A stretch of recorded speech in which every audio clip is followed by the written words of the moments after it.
Do this again. Can anyone find for me? I will give you $500,000 if you can find anything for me where any evolutionary psychologist said, this is the way the world is, but it's okay because it was determined by your genes. Right. This has said by no Evo Psych professor or purveyor ever. Have dating coaches said it? Sure. Have men said it in other areas for sure. People have definitely said that stuff.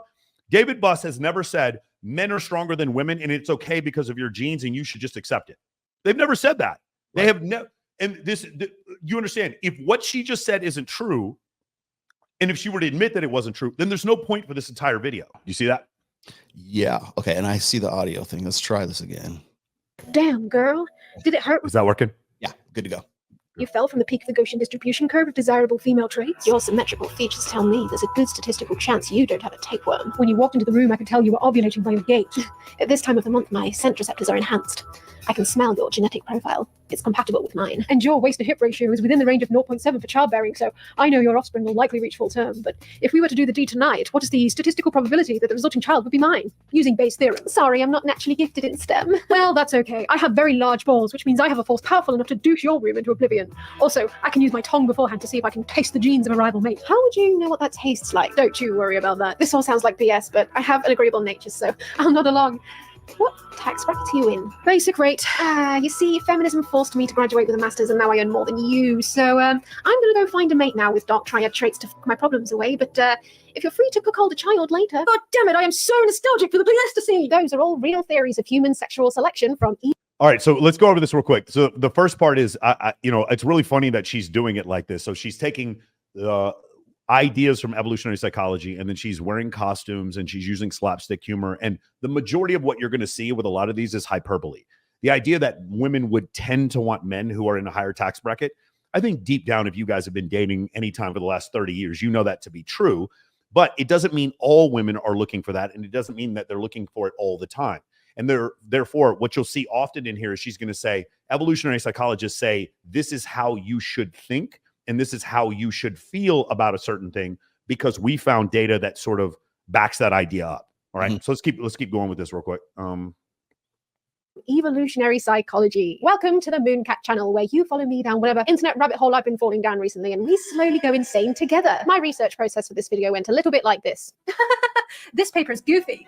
By implying there's a natural order to humanity, it serves as a purpose to retain the status quo, benefiting only those who already benefit from it. Evolutionary psychology is kind of stuck in the essentialist scientific era, but the more we learn about ourselves, the more we realize we don't have an essence. Perhaps humankind is actually evolved as a programmatic monolith, that every person is a synapse within the social tapestry, just contributing threads of knowledge like droplets in an entropic ocean of reasoning, which will evaporate into the cosmos, and only then will we reach the singularity. So, do you want to join me on this journey? Ooh, nice.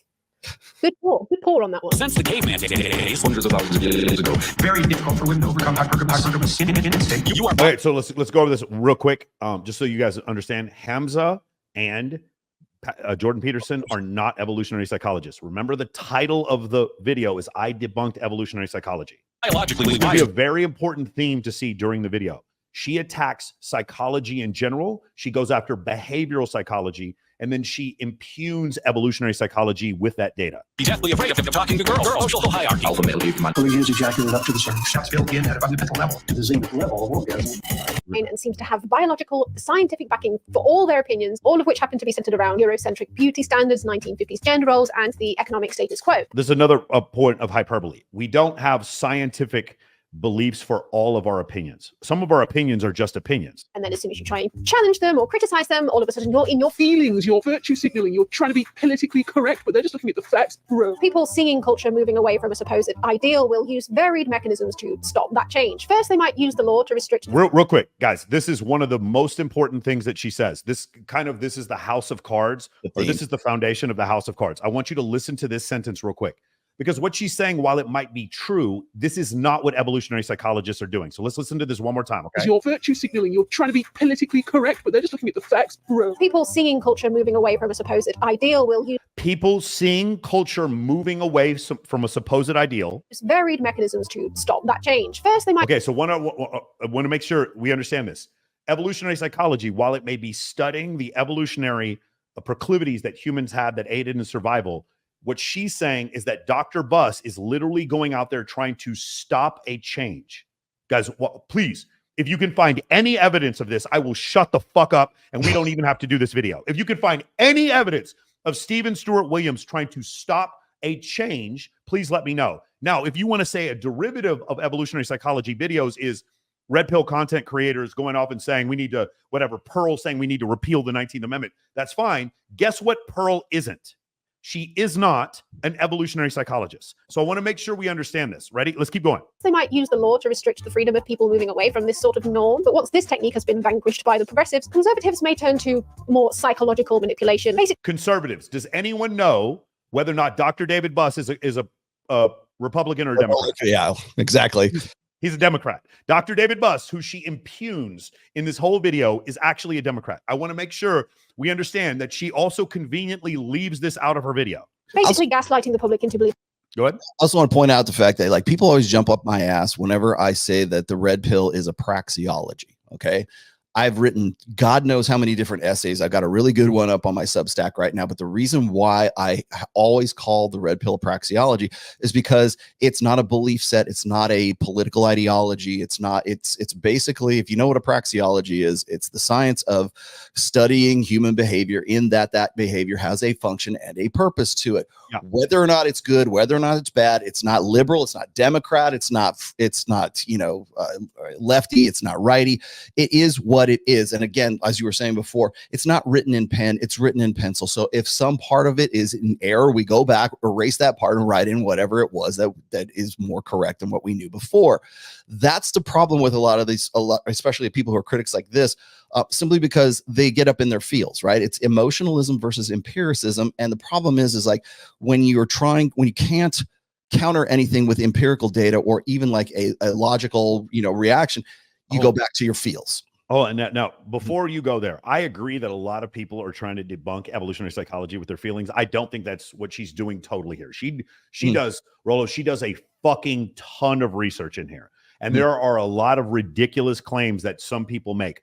I'm not saying that that's what the issue is. And while I may agree with you in general, in this case, I don't want to at all make this about Mooncat. I don't want to make this all about Mooncat because this is about the concepts of in evolutionary psychology. At no point do I want to make this personal about her or whatever. Is it most likely that the fact that she is politically progressive caused her to make a video like this and that she wants to like the idea, I'll give you 3 tenets here, guys. This is really important to understand. There's 3 kind of basic tenets that she has to believe in order for this to work. Number 1, patriarchy is real, and patriarchy is more pervasive than, say, a meritocracy.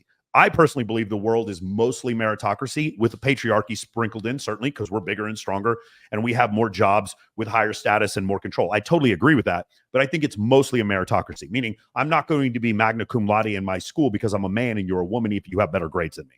Now, number 2, that patriarchy is only the cause and can only be blamed on men. It cannot be blamed on genetics. And you'll see her go over this several times, where she's basically, whenever there's an innate sex difference, instead of saying, well, this innate sex difference has to do with biology, she's going to use patriarchy. There's 3 specific times where she uses the term patriarchy to sort of explain it. So the patriarchy cannot be. The reason why go ahead. Okay, the reason why she keeps coming back to patriarchy, hold that thought. The reason why she keeps coming back to patriarchy is because patriarchy is easier to defend, once again, because it is a social construct.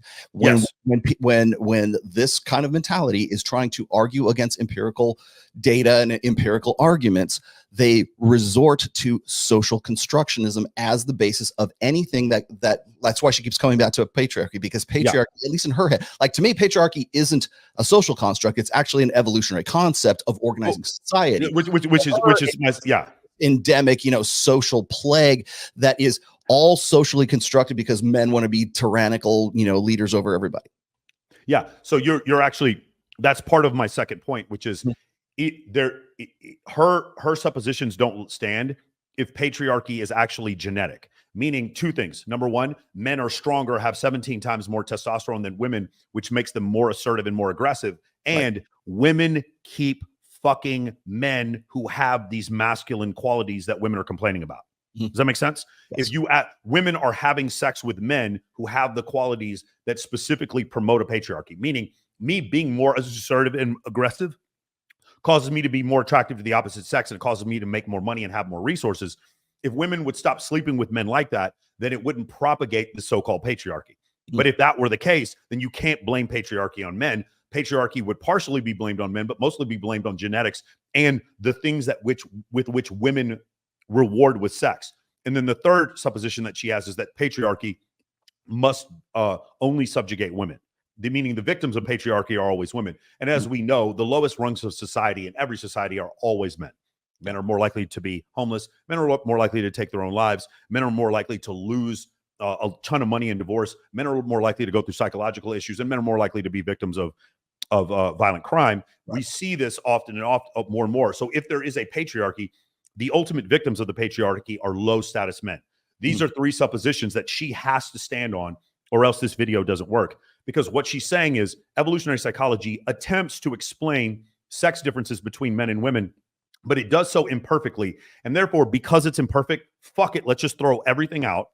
Because it tries to use genetics as a form of explanation, and we don't understand everything about genetics, fuck it, let's just throw everything out, instead of understanding that science is an iterative process where we take steps over time, and we start filling in some gaps. Like the example I used between Newtonian physics, relativity, and quantum mechanics, we iteratively over time get a better and better understanding. And then the other issue that I said I've had with this is about 65% of the video is her criticizing people who are not involved in evolutionary psychology. For instance, anyone who says the word caveman, she lumps them in with evolutionary psychologists. Right. You've said before, what is the red pill? The red pill is whatever you need it to be in order to criticize the red pill. She does the same thing. It's a great example of this. And by the way, for those of you who don't even care about evolutionary psychology, it's good that you watch this rebuttal video to kind of see certain mechanisms that people use in order to try to persuade you on YouTube, so you can be aware of these mechanisms. Let's keep going. Believing things have always been this way for a reason. And the final resort of this psychological manipulation is the misleading use of science. Evolutionary psychology is the perfect tool for this. Social hierarchies exist, but it's okay because your rung on the societal ladder was determined by your genes. Okay, one more time. Let's do this again. Can anyone find for me? I will give you $500,000 if you can find anything for me where any evolutionary psychologist said, this is the way the world is, but it's okay because it was determined by your genes. Right. This has said by no Evo psych professor or purveyor ever. Have dating coaches said it? Sure. Have men said it in other areas for sure. People have definitely said that stuff. David Buss has never said men are stronger than women and it's okay because of your genes and you should just accept it. They've never said that. They have never. And you understand, if what she just said isn't true, and if she were to admit that it wasn't true, then there's no point for this entire video. Evolutionary psychology is an attempt to try to study innate sex differences when it comes to mating. There's other forms of evolutionary psychology, but she's mainly talking about it when it comes to mating. She's not talking about when it comes to like intelligence, stuff like that. And so you even trying to determine why these things are happening is offensive to her, and you shouldn't even be trying. And we'll get into that here in just a second. But really important you understand that last concept. No one in Evo Psych is telling you how to feel. We're going to get into Jeffrey Miller later and his polyamory. Jeffrey Miller never claims that his polyamory is a prescription that he learned through his evolutionary psychology studies. He does not claim that. He does not claim that everyone needs to be polyamorous. And he does not claim that because monogamy is not the natural state for Homo sapiens, that because not monogamy, therefore polyamory. No one has said that. By the way, there is a negotiation. There's an area in between monogamy and polyamory where it's like a couple of boyfriends that you have throughout your entire life. It's neither polyamory nor monogamy, and that's where most humans actually live in that area right there. We'll keep going. Right. I got nothing you can do about it. Real quick.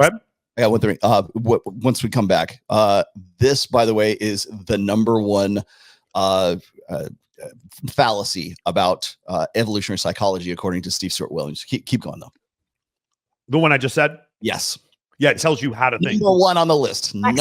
Science itself is in a crisis. It's being mistaken for logic and reason. Real quick, if you guys want to go look up the criticism of evolutionary psychology, there's a video that Gad Saad did. Yeah. And she talks about Gad Saad around the 3-hour mark. Gad Saad talks about the difference between normative and descriptive. Normative is me telling you how the world should be. Descriptive is me telling you how the world is. Evolutionary psychology is a description of how the world is. What Myron and Brian Atlas and me and Rollo and Casey Zander and Owen Cook and MLD and all these other people, and Chris Williamson and Lex Friedman and Joe Rogan, what we decide to do with that data, that can be normative, but it's normative because it's our opinion. but it's not descriptive necessarily. Okay. She's trying to say that evolutionary psychology is normative when it's actually descriptive. And I don't know if she's doing this on purpose or if she just doesn't know the difference between the two things. And academics are in a pit of misleading studies, unreplicated studies, publication bias, manipulated data, and outright fraud carried out by their own peers, and they're scrambling around trying to figure out how to fix it. And meanwhile, it's being communicated to a public who don't know how to engage with it critically. And this mess is being taken advantage of. Political pundits will use small, convenient sections of it as a weapon of truth, and others will use sections of it as a misleading marketing tactic to sell supplements and books. It has never been so lucrative to be a science-backed nutritionist or neuroscientist influencer. Evolutionary psychology is just one of the tools that these people will use to convince you, to fool you, because it sounds plausible. Why not use EvoPsychologic to train people in everyday public speaking skills? And when we can't see someone's hands, something interesting happens. You should start to feel just a little bit uncomfortable. And the reason for that is because when you can't see my hands, you wonder, what is she doing back there? Because we were approached by a stranger caveman. The first place we looked was the hands to see if they were carrying a rock or a spear. In other words, we wanted to know if we were safe, if they were friend or foe. Now, this actually still remains from caveman days. Oh, right, because without that little story about cavemen, I never would have realized that it was weird to do public speaking with your hands behind your back. That's Okay, when this is very important, guys. This is a very subtle thing that she implants for the rest of the video. Because you could have come to this conclusion on your own, why do we need evolutionary psychology to look at it? Again, because you could probably build a building on your own. Why do we even have the study of physics at all? Why is there material engineering? Why do people even get PhDs in it? Duh, bro. Duh. Hot guys like hot girls. Duh, bro. You don't need evolutionary psychology to do that. In fact, when you try to do it, we're going to put funny glasses on and we're going to talk really funny like this and make fun of you because you're actually trying too hard, bro. That's what she's doing. I want to make sure you understand. Whether or not, I don't know about the thing about putting your fucking hands behind your back, if that's an evolutionary adaptation. We don't know that. That's a hypothesis that she might have. She's not bothered by the fact that by the results of that hypothesis. She's bothered that there's even a hypothesis in the beginning to try to use evolutionary studies to explain why people are the way they are. For those of you who don't understand, you are subject to natural selection. I know Andrew Wilson doesn't believe this, but the rest of you should know you are subject to natural selection. That's why you are here. And even the cultural influences and the stimulus that comes into your life that isn't specifically from your genetics, even those stimuluses the culture that we live in is also subject to evolutionary psychology. Does that make sense? We don't have a society where we all go around and celebrate eating poop. Why is that we don't do that? Because our evolution does not, because our bodies don't want us to eat poop. It's a toxin to us. So we don't develop. Another one is the the closer you get to the equator, food gets spicier. Well, why is that? Because there's more pathogens as you get closer to the equator in hotter equatorial environments. And you'll notice the food is more bland when you go further north. What is that? That is our evolution, our necessity to kill parasites that went into our culture. You guys understand? It's not a function of nature or nurture. It's a function that nature actually creates nurture. And it's, again, this is a difficult concept for a lot of people to have, because there is an argument for nature and nurture. But the thing is, even in the function of nurture, your parents speak a language that their parents taught them. They live in a society where they breathe air and have food, clothing, shelter, and access to clean water. These are things that we're evolutionary adapted for, meaning our body, because we need clean water, that's why we have faucets. Does that make sense? I know I'm going a roundabout way to do this, but the reason why we have running water in our homes is because as humans, we need running water. This is a function where our biology dictates what our society creates. Got it? Cool. Let's keep going. If you're watching this, I have a gift for you. Click the link below and I will send you a private invite to my community for free. Yes, free.